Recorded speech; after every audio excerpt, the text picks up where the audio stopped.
Hi, everybody. Welcome back to the Strength Club. My name is Byron Johnston, starting strength coach based here in the United Kingdom. Going to take you through some form check videos. If you're one of the lifters that's going to be featured in today's edition, it'd be great to hear from you. I'm on Instagram, Strength Revolution Coaching. If you also need have a question, you can tag me in where you're watching this. So on things like YouTube, I'm at Strength Revolution Coaching. So fingers crossed, drop me a line, let me know that you got it and that it worked out for you. And if you get stuck, you can always send another message from there. Okay. So we're going to look at these form videos. If you're completely new to the podcast, people are doing starting strength. And on there, we have an app and they're sending videos in sometimes via that app. There's two ways to do that. One is just putting in these form checks here, which were featured on the podcast. All right. If it's something that's more urgent to you, you can request one that's expedited, that's done more quickly. All right. That's what you'll find in the Starting Strength app. And here we are to start. All right. This is Tanner. Tanner's sent us in a squat video. He's locked and loaded. I'm going to hit play. I'm going to shut up and let you guys look at the video and see what you think's going on. Here we go.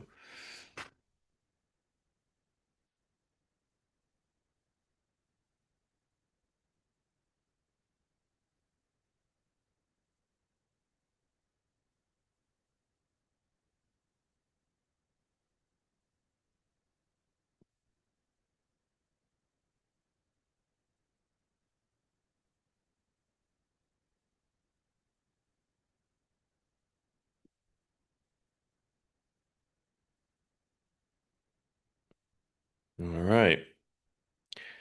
Okay, now's the time for you guys to, if you're playing along in this game, hit pause, write down what you think it is, and then when you're ready, you'll hit play, and I'll tell you what I'm seeing and the main things I'd work on. And so, guys, when I do this, what I'm seeing is not every single thing I could always call out. Generally, I'm looking for the kind of the main things that will help Tanner with his lift, what I think he should focus on, and it's by no means every single thing because in a check like this, we have a certain, I'm trying to keep these things to like these podcasts about 20, 25 minutes. Sometimes I don't do very well at that, I'll admit, but I am trying to keep them to a reasonable order and get some concise information over, and it won't always be every single thing. Okay. So Tanner, here's a couple of things. So if we think about setup and if we think about movement, the first thing I'd say is in setting up is just when you're taking your breathing and bracing, don't just take sort of a breath for the sake of it. Focus on what the job of that breath is to do. It looks to me like you might be slightly breathing into your neck or chest or kind of upper area. And what I encourage you to do is focus more on a deeper kind of breathing that will enable to really help you crunch down and pressure up more in the direction of the belt. So as you take that breath in, think of it as a big kind of what you might call a belly breath. All right. Something that looks like you're pushing down in that direction. Once you've got that contraction against the belt, all right, that's really what we're trying to do here is pressure up there. So that's your setup. At the minute, the breathing feels like it sounds like a little bit light to me. Okay. So just reaffirm that and just dial that in so it feels tight, tight, tight. Okay. Now, in your movement, when you actually get into the lift, I think you might be coming down too low. All right. I think your squat depth is probably going to be about here for you. Now, the safety is frustratingly slightly blocking your view from seeing it. And I would say, Tanner, for your safeties, we're at that position anyway. They're not, that's a bit too low for you. If you had an issue, you need that safety set several settings higher. So it's going to catch the bar here. And so if I was you with your safeties, I'd probably have them more around this sort of height here. Okay. So it's going to be, I usually say to my clients, like one or two fist widths below where the barbell is. So if the barbell is at this height here, that's probably going to put us somewhere around about here. You see, it's almost like along the position of your forearm. So down here, it's annoyingly blocking our view, and and it's not actually where you need it to get it. So if you have that nightmare rep, if something goes wrong, then you want that set a bit higher, okay? So definitely fix those. So I think though, this is probably about where you want to come to in your squat depth. And if I slowly wind the tape forward, you'll see things that are giving you a bit of an issue. So you're coming down a bit too low. And as you do that, it sort of looks like your hips swing in as though your butt's going to hit the back of your shoes or your ankles. I'll try and play it carefully there, like it keeps coming down, like it's swinging in that way. And that will force the knees forward and it can kind of push you forwards into your toes a little bit. So I think we just want to cut the depth off a little bit here, probably around about here. Again, we can't quite see. So just time that to cut that off a little bit sooner, Tanner. Okay. You should just see the crease of your hip, right? Just drop below the top of the knee. That's it. You're good to go. Come back up. So just try to rein yourself in a little bit closer on that one. Okay. Otherwise, you've got some decent things going on here. You've got like a real nice home gym setup from what I can see. I think we just need to get you not squatting down excessively low and just get the turnaround just a little bit tighter on that for you. Okay. So there's some good news there. All right. That's it. That's a pretty good looking squat, man. Thank you for sending that video in. Now we're going to go into a series of videos. These all come from Matt. He sent them in. He's also sent us a quick note as well. Matt says, I've been doing starting strength novice progression. Of course, I'm reading off my phone, so bear with me, guys. For about 2 months with a coach, but he is moving away this month. So I'm hoping to continue training with this app and your online coaching. This is my first time uploading to any online coaching. And he says, if it works, I'd like to think about upgrading to premium and get checks regularly, etc., etc. Okay, Matt. So, well, whether or not you do that, I think one thing I wanted to say was that if I could make a blanket recommendation to any of you guys like getting into this, it would be always, where possible, start the process, even if it is for a single session. Find a starting strength coach wherever they are, even if that means you have to travel a bit further. Get your initial input done with them in person, okay, wherever it's possible, even if it's a bit of a stretch, it's worth doing it.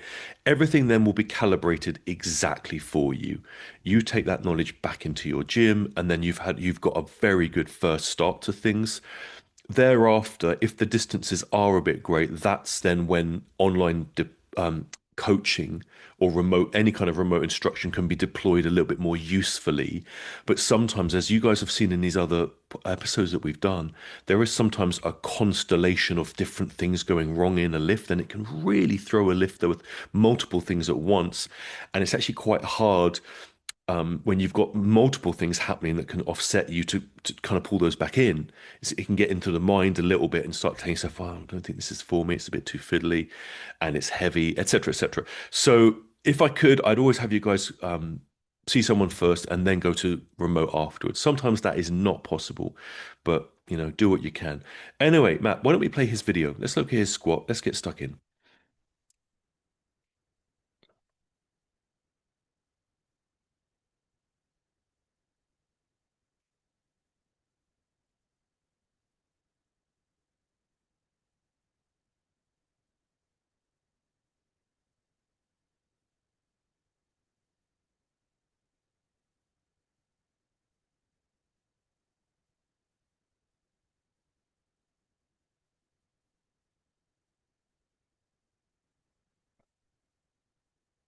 Hopefully you guys can hear the audio here. Oh, I definitely heard that.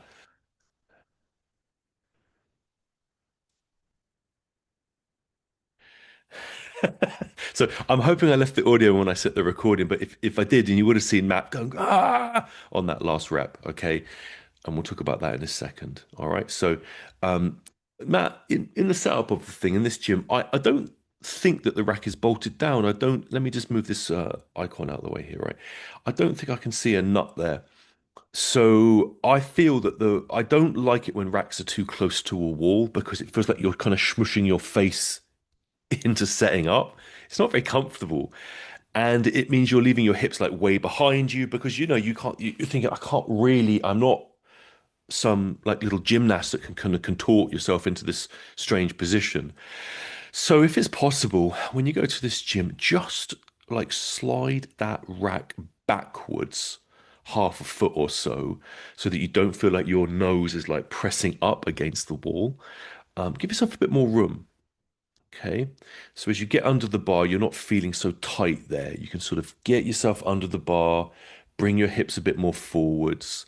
That should make that unrack feel a bit. And it looks like they've got the space back here for you to do that. So I'm hoping that is possible. Okay. That I am hoping is possible. So, Matt, what that will mean is have a bit more room to get your hips forwards, and rather than be sort of so leant over, you can just sort of get under the bar and just stand it directly up. Yeah, rather than kind of having to arch, having to sort of be way back here. I'd like you a bit further forwards and just make that unrack a bit smoother for you. Rather than feeling like your back is taking the bar off the hooks, it will feel more like you're standing it up with your legs, and I think you'll prefer that execution. Okay, going into your start position.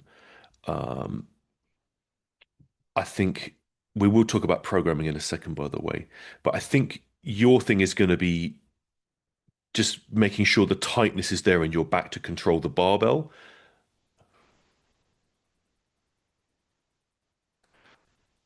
I can see a little bit of the bar spinning. And on the way down, Matt, just a minor correction here.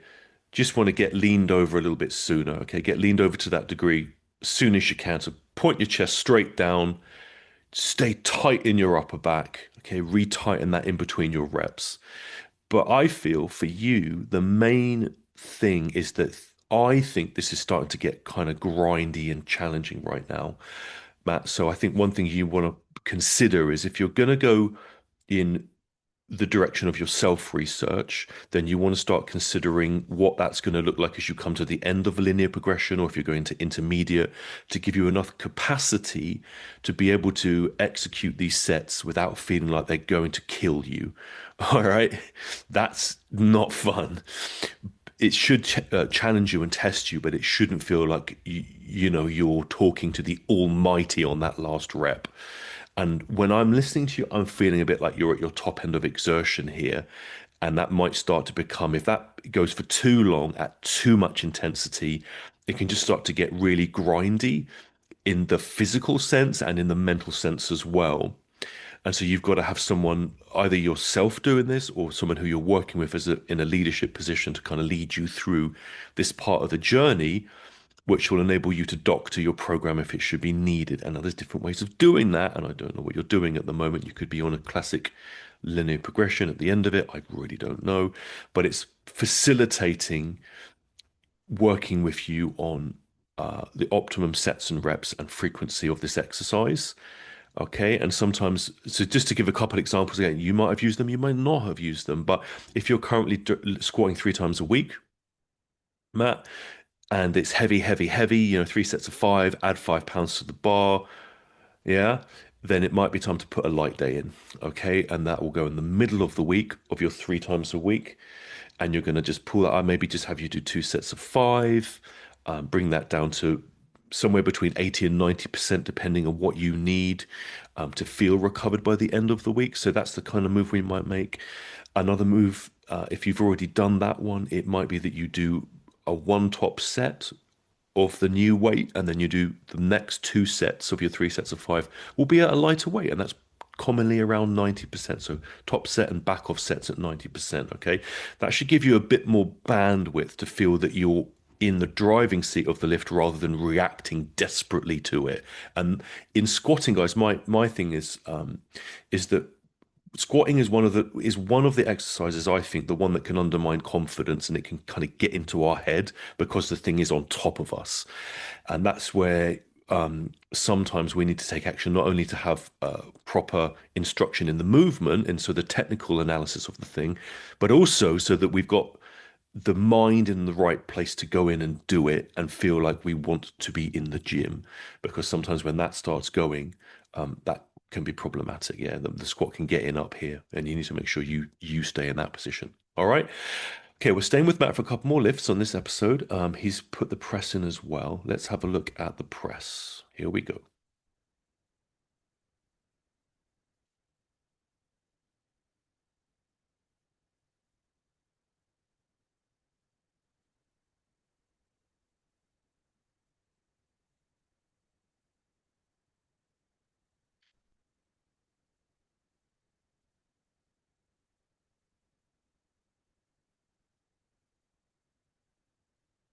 Okay, I'm up for getting into this one pretty quickly. I'm really trying to keep this to 20, 25 minutes, guys. I really am trying. So, all right, Matt. So here we go. What do you guys think? What are you guys thinking? The first thing I'm thinking in the setup, and again, it always starts with the equipment in the room. Matt, I feel this bar's a bit low for you in the setting. If this is where your squat is, I would normally have you set that a bit higher. One setting higher is pretty common. Sometimes even more if it needs to be, because I don't like the way you unrack the bar. And in the press, setup is very important. If you have an issue in the setup, it can follow you into the movement. All right. So we have to be very careful with that. With the bar set too low, that's why you're finding yourself doing this weird, awkward, staggered stance thing, because that's how you're able to contort yourself into position to get the damn thing off the hooks. But I don't like that staggered stance, Matt. I'm not keen on that. I really want you to have your feet level. I want your hips under the bar. All right. And I want you to be in what I would determine to be a more accurate start position for you. And this to me looks like the whole thing is too low. So the bar's too low on the hooks. You're having to do this awkward, low contorting thing to limbo your way in there. And then the bar's ending up low against your body. So we've got kind of low, low, low. And that is bringing some turbulence to the lift for you that's going to give you problems down the line. Okay. So get the bar set a little higher. And when you get to it, you're going to have your feet level with each other. You're going to be extremely methodical in your unrack. All right. And you're going to scooch down a bit lower with your knees so that the bar for you is going to end up closer to the edge of your beard.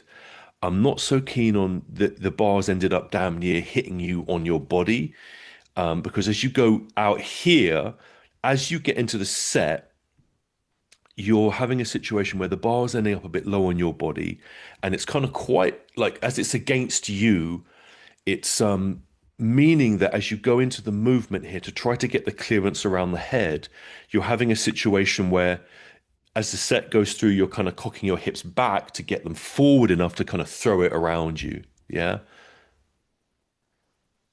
There. Are you seeing that slight weight shift back? Yeah. So I'm seeing a little shift back to go forwards. Look at the hips here. They're coming back to go forwards. And so, Matt, as it comes down, it's coming all the way down here, and and the wrists are starting to bend backwards to accommodate that. So that your friend the looseness that you met on that unrack has definitely wanted to ride alongside you into the movement, and that's all well and good when things are light enough. But as you know, as I've said before, as things get heavier, the the tolerance ranges on presses, especially on press, get tighter and tighter. Okay, so you've got to deal with the setup there, and that needs to mean that the bar, when you actually do execute this mount, I want you to drift that bar higher so it's more like on your beard. Yeah, it's going to be on your beard around that kind of chin position here, elevated up here, no bent wrists, wrists up. Okay, and then you're going to execute the movement from there. All right, that's when you're going to go into the movement of the hips and bars going to go up. And that should hopefully take out that retraction of the hips coming backwards that you're needing to do to kind of fire the thing around you. All right, you may not, I suspect you're not even aware that you're doing that. I don't think you are, because a lot of that, as I've uncovered, and I've talked about this in videos I've done for starting strength, that's unconscious behavior. So you're not aware you're doing it there. That drift backwards to go forwards. I'm hoping we can get that taken out for you. But I think first job is the setup, careful in the movement, and execute the position of the start position map from the chin area here. So you should feel bar on beard would be the cue I would use with you, my friend. Bar on beard. Okay. And then just see how, if that starts to smooth things out a little bit, the old habit, it's going to try to creep back in with the bar coming super low. So you're going to have to film yourself and catch it. You're going to have to catch it out because old habits, guys, in my experience, old habits, they love to creep back in. All right. Matt's deadlift. Okay. So this is the start of the tape. Let's have a quick play on this. There. Here we go then.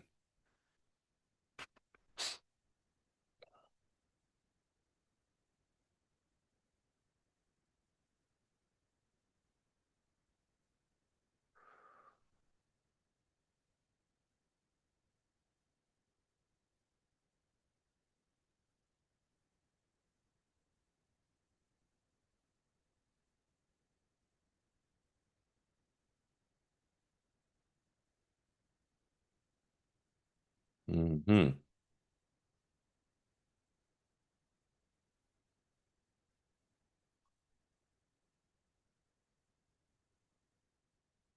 Right. You guys see that?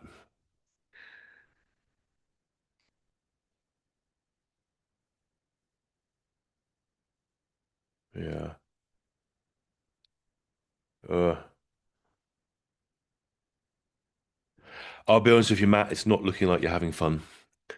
Um, if I tell you the truth. So there's a difficulty and a challenge in training. All right. There's also when it's like you're shaking and you're just looking like it's and the sounds of exertion are there. So again, we might be back to the situation where this is all one session and you may need a change in programming. Certain things are happening in this deadlift mat that we'd want to address, but it's not necessarily likely that you may always be able to put these things in at the end of a session at the tolerance ranges you're currently at and get the form cleared up because if you're having heavy on the squat, challenging on the press, and then after all that it's time to deadlift and you're sort of at your what is your current top end, it's going to be really hard, man, and things are going to start to sort of deteriorate in the form part just to fatigue. Okay, and this is again, this is where coaches like me need to know. When to make adjustments in programming for you. And if you're currently deadlifting, let's say 3 times a week, it may well be time to start removing some of the deadlifts from the program. You may end up deadlifting twice a week. You may end up deadlifting once a week with some other types of pulling that can go in there, so that you can get this done. And there's many other moves after that that you might need. But for now, what we got to do is take a look at what we actually have, guys, so we can have a look at Matt here and give him some help. And Matt, here's what I'm seeing. So yeah, we definitely have some issues, Matt. So first thing I noticed in the setup is it looked to me initially like you had a little bit of more room to get your lower back set. So immediately my coach's eyes are seeing, okay, we might have a back issue here, right? Because see a bit rounded here, doing a good job in the upper back, but the lower back's getting tired. It's having a trouble to get into that position. Matt, as you came up, you're so tired that if hopefully you guys can hear the audio, but if you listen to the top here, you'll hear Matt exhale there. And that's another one that where we don't really want the air coming out in your breathing and bracing. The air is tied to breathing and bracing. So you want to be able to have a in a situation where you can maintain holding your breath in at the top. Okay, that's part of remember the guys, the breathing and the bracing are tied together. So we don't want to compromise on one of those two things in the exercises we're doing in the way that we do them, which is heavy and ideally not at the top of a deadlift. Okay, so my preference there, Matt, is to consider these adjustments, right? There's the technical aspect of it, but there's also the programming as well. Okay. So here you are with the deadlift. Okay. Review the starting strength video on step 4, which is about setting the back. Just make sure you've got a good understanding of how to set your lower back. All right. There's different ways this is talked about. Different cues resonate differently for some people. One of them is thinking about bringing your belly down between your thighs. Sometimes you might hear coaches say things like turn your back into a soup bowl, or point your butt upwards at the back wall. All these sorts of things. We're trying to get you to engage the lower back muscle so you can set your lower back there. But what I'm noticing as you go through the lift and as that fatigue really starts to creep in with you, it does get harder, and it's actually getting harder for you to even get your back set in other areas. So that rounding mat is kind of creeping up your back to a higher position. Okay. Now, as you're going through, the next thing that you're probably feeling as well is that the bar is this is a terrible scenario. The bar starts swinging away from your legs. Okay, so you actually see the bar coming out away from you, and that's another issue because that it makes it very hard to maintain back extension, and then the lift it really does feel challenging. Okay, so I think Matt, the chances are when this bar is loaded to the right weight and on the right day, so you've had recovery, you might actually be a very good deadlifter. But it looks to me like fatigue is just basically messing with you at this point. What I'd advise you to do is just review the steps, okay? Make sure you've got a good understanding of how to set the lower back, and then just know that when you're doing this, we've got to have a scenario where you keep the bar on your legs. Okay, so you've got to watch out for your setup between step three, all right, between step three and step four in the 5 step process. Okay. And as you do that, you're going to actively keep the bar gliding up against the legs. But in step three, that is about getting the position correct for your start position. And then in step four is just knowing how to do that. And that just takes a bit of practice. But again, all those things, right, won't matter if your program needs adjusting because you've just got to get the capacity to be able to do it. And if you've had a grinder, Matt, we might need to, things may need to be moved around. All right. So I can't give you a definitive instruction on you must get. It's not for me to say that. I can only suggest these things. I would probably say it's if you've got the budget for it, it's not a bad idea to work with a coach online. If you've got one who's the closest to you, that's just generally a good idea. Um, and if you're not sure, we can always help find someone for you. All right. But yeah, there's definitely some things to do here. So hopefully that instruction is clear to review the tuitional video on YouTube that Structure Strength has. Get a good understanding of setting the back. All right. Be prepared for programming adjustment. You might be doing the deadlift too many times a week with capacity. Uh, as you go through, make sure you can get those technical points in for your setup at a lighter weight. All right. So it's all well and good at heavyweights, things falling apart. But if it's happening earlier on, that is definitely technical adjustments that are further needed. All right. Okay. So that's everything from today. Thanks to everyone who sent videos in. I'm going to try to do this one a bit shorter, look, nearly 30 minutes. I think I've done well. Um, Thanks, guys. Please leave us a positive comment and a like if you've enjoyed the episode. You can link up with me on Instagram at Strength Revolution Coaching. I hope your lifting goes well. I wish you all the very best and good luck in the training. Take care. Bye for now.